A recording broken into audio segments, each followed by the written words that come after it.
यह जो वेद निकेतन धाम है, यह वेद निकेतन धाम ऋषिकेश में स्वर्ग आश्रम में स्थित है। यह बिल्कुल गंगा नदी के तट पर बसा हुआ है। यह आश्रम जो है हमारे गुरुजी विश्व गुरुजी महाराज मुनीशानंद सरस्वती जी ने इनकी स्थापना 1950 में की थी। यहाँ पर विभिन्न योग की कक्षाएं लगती है, रुद्र पूजाएं होती है, रुद्र यज्ञ होता है, साधु भंडारा होता है, गौशाला की गायों के दान दिया जाता है, गायों को चारा खिलाया जाता है। और यहाँ पर जो भारत का प्राचीनतम अपना जो हिंदू धर्म है, शास्त्र है, संस्कृति है, उसको जानने का मौका आपको यहाँ पर वेद निकेतन धाम में मिलता है।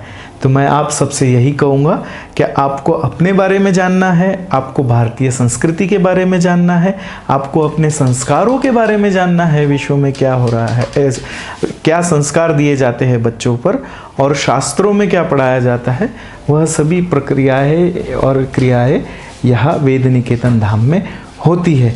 यहाँ पर हम विभिन्न संस्थाओं के द्वारा कथाओं का भी अर्जन करते हैं, जिसमें भागवत कथाएं होती है, रामायण की कथा होती है, गौ के ऊपर कथा होती है, शिव पुराण होते हैं। तो विभिन्न कथाकार यहाँ पर आकर यहाँ पर हमारी संस्था में उसका लाभ लेते हैं, सुविधाओं का। और जब गंगा नदी के किनारे जब आप कथाएं सुनते हो तो अपने जो पाप है वो उससे मुक्ति मिलती है और हमारे कर्म की धुल जाते हैं और हमें आगे आगे बढ़ने का मौका मिलता है। वेद निकेतन में देखिए, वेद निकेतन आश्रम सबसे पुराना है। कई सालों से यहाँ पर जो साधुओं की परंपरा है वो चली आ रही है। तो वेद निकेतन धाम में साधु भंडारा हो रहा है। साधु भंडारे के लिए सारे साधुओं को आमंत्रित किया जाता है, उन्हें भोजन कराया जाता है और उचित दक्षिणा दी जाती है, जिससे कि सारे भक्तों को उसका पुण्य मिले, लाभ मिले और उनका कल्याण हो, मनोकामना पूर्ण हो, इसके लिए किया जाती है। रुद्र पूजा ये हमारी एक प्राचीन पूजा की पद्धति है। रुद्र माने शिव की पूजा। यहाँ पर हम शिव का अभिषेक हर सोमवार को और प्रतिदिन विशेषतः चलते रहता है और सोमवार को हम 11 रुद्र का अभिषेक कराते हैं। और बहुत सारे जो हमारे भक्त लोग हैं वह रुद्र पूजा में आते हैं, अपना संकल्प लेते हैं और वह संकल्प से अपनी मनोकामनाएं, अपनी इच्छाएं और पितरों की शांति के लिए रुद्र पूजा कराते हैं। इसलिए उनके जीवन में सुख, शांति और समृद्धि का उदय होता है। गौशाला देखिए, शास्त्रों में सबसे ज़्यादा पुण्य कहा गया है गौ को पालन करना, गौ की रक्षा करना, गौशाला में चारा देना, गायों का संवर्धन करना, उनका विकास करना।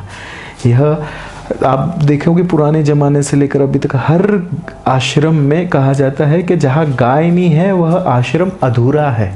तो हमारे आश्रम में भी सारी देसी नस्ल की गाय है, जिनका हम संवर्धन भी करते हैं, जिनका विकास भी करते हैं। और कई भक्त लोग आकर वह गाय का दान भी करते हैं, चारे का दान करते हैं और अपना सहयोग नित्य देते रहते हैं। इसलिए उनके जीवन में कहते हैं कि गौदान करने से पुण्य की प्राप्ति होती है, पूर्वजों का हमको आशीर्वाद मिलता है। और जो हमारे नित्य घटनाएं रुकी हुई है, कुछ कार्य रुके हैं, वह कार्य भी पूर्ण होते हैं गौ माता के आशीर्वाद से। गौ माता में लक्ष्मी का वास होता है, ऐसा कहा जाता है, जिससे हमारे घर में धन संपदा, सुख समृद्धि आती है। योग जो हमारे जो गुरुजी थे विश्व गुरु मुनीशानंद जी महाराज, यह योग के बहुत बड़े योगाचारी थे। उनका जो नाम, उनको उपाधि दी गई थी योगेश्वर विश्व गुरु की।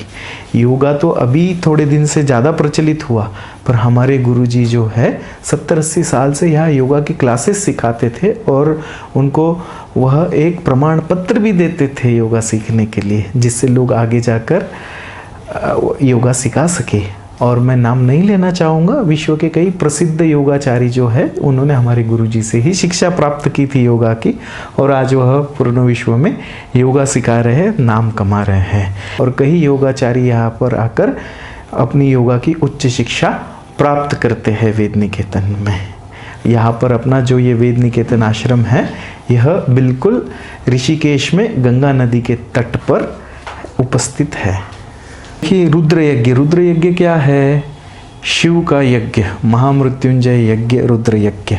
तो इसके अंदर हम कोई भी कामना की सिद्धि लेकर, संकल्प लेकर जब रुद्र यज्ञ में बैठते हैं तो वह कामना की सिद्धि, मनोकामना पूर्ण होती है। और जब यह यज्ञ, यह जो पूजा हम गंगा नदी के किनारे ऋषिकेश की जैसी पावन भूमि पर कराते, जहाँ पर हजारों ऋषि मुनियों ने ध्यान साधना की और मोक्ष की प्राप्ति की, ऐसी जगह जब हम कराते हैं यज्ञ, तो इसका जो पुण्य फल है कई लाखों गुना बढ़ जाता है, जिससे हमारे बच्चों में भी संस्कार मिलते हैं, जीवन में उनके जो कठिनाइयाँ है वह दूर होती है और समृद्धि और जो भी बच्चों के अंदर जो भाव शिक्षा आनी चाहिए वह भी शिक्षा उनको मिलती है।